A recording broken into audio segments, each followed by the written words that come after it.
It's hard to think of the word draft before hosting the actual draft. If somebody mentions draft, I think about beer. We are in Wisconsin. Now it's different than it used to be. Oh, big old party. I think about the countdown clock and the teams and Football. When I think about the draft as it relates to the NFL draft, I think of something that has become huge and the expectations are very high. It's become such a production over the past few years. An iconic event that is broadcast, across continents. It is so much more than just reading the names of star athletes who are finding out their team. It is a big old football celebration. incredible, Exciting, Fun. daunting. huge for the city.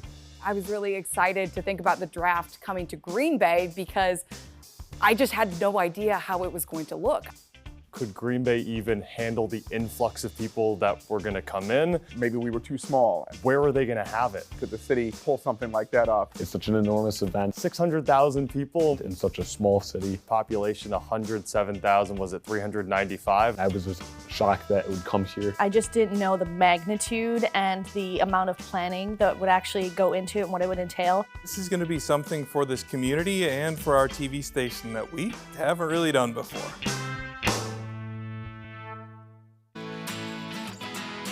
WFRV has been planning for the draft for as long as the draft has been announced to be in Green Bay. We had to find real estate. The draft campus, the footprint per se, was going to be taken up by NFL execs and that kind of stuff. We had to find real estate not only for our set, we had to find real estate for our coverage. And we landed on Amplify by Bell & Health Titletown for our set. And that turned out to be a great decision. We had to organize people, we had to organize a plan. There was a couple places that we looked at first that didn't work. We had to enlist partners and we had to execute. That's going to be a lot of work. There was a lot to try and figure out, and at first, it was almost staggering. We started planning for the draft well over a year in advance. We had a sit down with some of the key decision makers and sort of drivers of the draft coverage, and we just started going through a checklist of things that we anticipated being challenges and opportunities. Our goal was to be the most relevant source of information right up to the draft. And yes, we wanted to be there to cover the draft, right? That's what it's all about. Who are the Packers going to get? Who's everybody else going to get? How is the draft playing out in Green Bay? Those things are important, but for us to really own the coverage, we had to be well before the draft. What are we going to cover? What do we care the most about in the sports realm? We had a committee form in August last year. To start talking through technical visions. We knew we wanted a lot of special coverage. We assigned a beat reporter, Timothy Leteau, early on to cover nothing but the draft. Ever since January 2025 rolled around, that was all that I did, was look for draft stories, trying to find every angle that I could of just how the draft was going to impact people, not only in Green Bay, but across Northeast Wisconsin. We probably did over 100 draft stories. I mean, it was, once at least every day. Some days we did 2 draft stories. One of my favorite stories that we did, we recently went down to a hotel in Milwaukee that hosted the draft back in 1939. That was Wisconsin's only other draft. Jeff Stewart doesn't just work with history. Every day. He works inside of it. This entrance, these steps, this is as it was 1939. At 270 feet and 25 stories tall, the Hilton sign is one of the first things you'll see when getting off the highway. It's the largest hotel in Milwaukee, and its general manager says it's also the most historic. Yes, it is the most historic hotel in our opinion. Obviously, we have the Pfister as well, which is a historic landmark within Milwaukee. The Marcus Corporation now owns the Hilton Milwaukee, formerly known as the Hotel Schrader. Built in 1927, the most prominent event it hosted came just 12 years later, the 1940 NFL Draft in the Empire Ballroom. In this very room, the legends gathered, Curly Lambeau, Art Rooney, George Halas, they were all right in this room, kind of as you see it today. It was only the 5th draft held, hosted by the team hosting the championship. The Packers welcomed the New York Giants in December 1939 to the Wisconsin State Fair Park in West Allis, instead of City Stadium in Green Bay, deemed too small. The draft took place the day before. 10 teams gathered. There were 200 picks.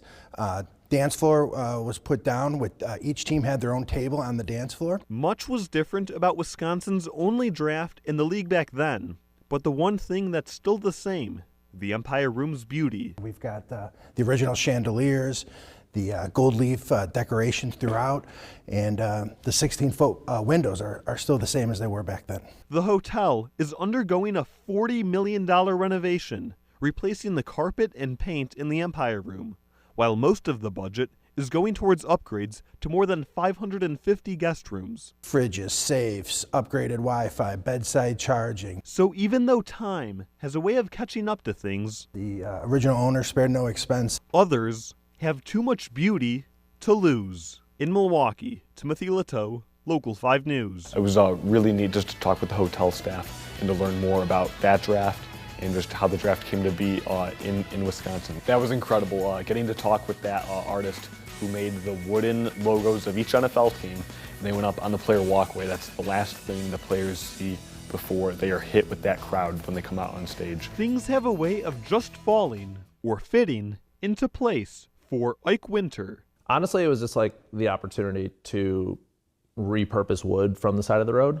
That's like what drove the curiosity to do this. It wasn't to sell art. It was merely just a hobby. The artist's busy studio in the village of Butler is now home to 32 NFL logos after 40 days and 500 hours of work, and set to be displayed at the NFL Draft in Green Bay. They said they found my work online and said it might be a good fit for the draft this year for a project they had in mind. So all these pieces of art will line the player walkway as players get drafted. Now, Ike's art will be on stage on an international level, one thing that's even hard for an artist to imagine. It hasn't really hit me yet, and I don't really want to think about it until it happens. I very much live in the moment. There's the saying that one person's trash is another's treasure, but for Ike, it was therapy too. I was kind of going through some stuff and stress and mental challenges, so I just told myself, I was like, if I can sit in a studio and listen to music all day and cut wood, that's a pretty good therapeutic career for me. 8 years later, it would seem like a stressful responsibility to most, but to a master craftsman like Ike, it's a process as smooth as sanded wood. I don't have a single paintbrush up here or a bucket of stain. So everything, we just had to get creative with like the furniture I picked up and then adapting it. Ike enjoyed the challenge the most complicated logos of the Jaguars and Buccaneers brought to his cutting board, but it was really the one from Buffalo that touched him most. My grandfather played for the Buffalo Bills he got drafted by the Buffalo Bills in 1944. His grandfather, Raymond Cuffle, passed before he was born, but Ike is still able to feel rooted to him through wood. Somehow through my career of picking up wood on the side of the road and turning it into art, we're both tied into something together that we both get to experience 81 years apart. Like, who would have thought? It's long odds, but the NFL has branched across generations, just like each of the 32 puzzles have that perfect way of fitting together. We just left the station, now we're headed over on East Mason Street. One of my favorite ones that we worked on was when we had Timothy Leteau take an Uber live on our broadcast. He was picked up by the Uber. We did a live shot off the top of the show, let him go, did some other stories, came back to him halfway through his drive, and then picked him back up as a live shot at Lambeau Field when he had completed it. It was a unique way to show the fans in town, at least, how it was going to be normally, and then kind of discuss how we thought it might be when the draft came itself. Our coverage plan really began and ended with our viewer experience and making sure that they were at the forefront of everything we did. We started out 14 weeks before the draft started. We kind of concentrated our newscast following the AFC Championship on the draft, on what became known as Titletown's turn.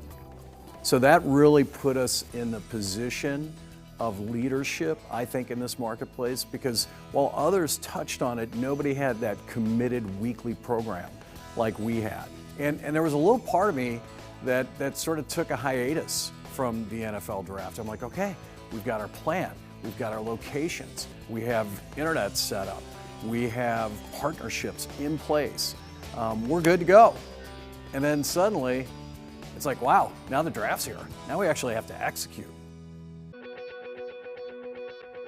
I'd seen the work go into setting everything up, but when I got on set and saw what we had prepared for this event, I was very impressed with the work that had gone into that preparation.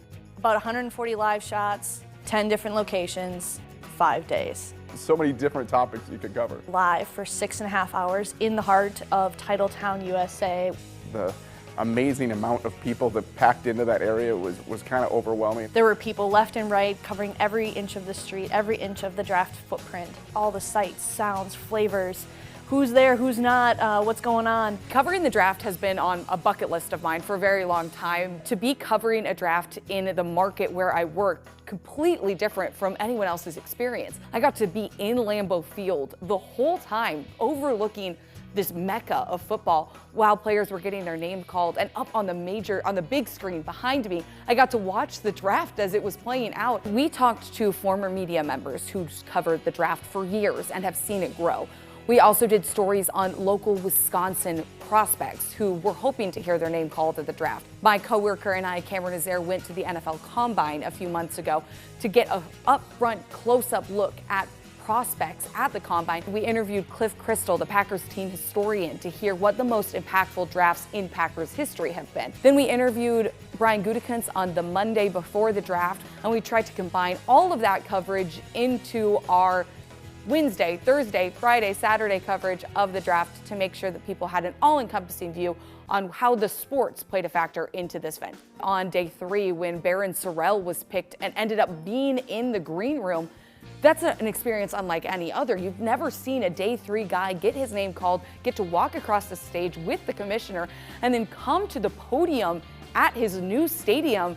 It was just a 5-minute walk for him. And to be a sports reporter in the presser area for Barron Sorrell to come speak to us with his family, it was unbelievable. Here's the best NFL draft story, and it's not even a debate. Meet Barron Sorrell, and he arrived in Green Bay on Wednesday. It sounds like he paid his way here, just wanted to be a part of it. And waited in the green room all of rounds 2 and 3 on Friday. In fact, he was the only player there who didn't hear his name called. It feels different for sure, especially when you're just waiting. I just had to, switch that perspective and realize that it's a blessing to even be there. So when Saturday and rounds 4 through 7 rolled around, Barron had to choose whether to watch from elsewhere or make the unprecedented return to the green room on day 3. Boy, did he make the right decision. It's definitely going to be one of the best memories I've had in my life. But beyond getting to feel the love from the Green Bay fans right away, this was the best part. We were all unaware that he was here. To find out that he was here was a complete shock. The Packers had no clue he was still across the street to receive that long-awaited call. Just a dream scenario for him and his family, especially his parents. So grateful for it all. More than anything, the fact that we're here. Just warning you in advance, get those tissues out. Her and my dad, they sacrificed so much for me to be. I'm thankful. I'm thankful to have them as my parents. I'm thankful that they're here. And I could go on and on about them. My dad, since day 1, I've been playing football since I grew.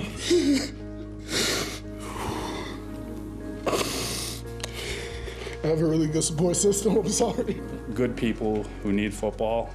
With him, you can just check all those boxes, and if that isn't enough of an anecdote to tell you what kind of kid that is, I don't know what else. He's been special since birth.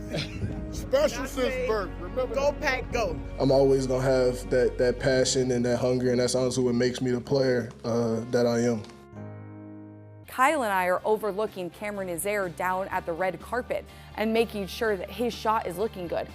I had the opportunity to be on the red carpet, and obviously very apropos to Green Bay, they made it a green carpet. Getting to talk to the players was really cool. This event and this opportunity challenge is by far the biggest that I've had in my career. And I think other people in the building would probably say the same thing. But the draft itself, the NFL on premises, being issued those press credentials, All of that was overwhelming. I was kind of blown away by it. We'd really gotten to see the draft stage being built over the course of several weeks, but to see the final product the week of the draft was unbelievable. It was a true spectacle. They say they can fit 10 outdoor concert stages inside of that stage. So walking up to it, going inside of it, it's unlike anything else. We were there at noon on opening day of the draft on Thursday, and people were running across the parking lot, across Lambeau Field Lot 4, to get their spot right there at the front of the fence. And then they weren't going to leave all day. They weren't going to take a bathroom break or anything. They wanted to stay right there just to see those first picks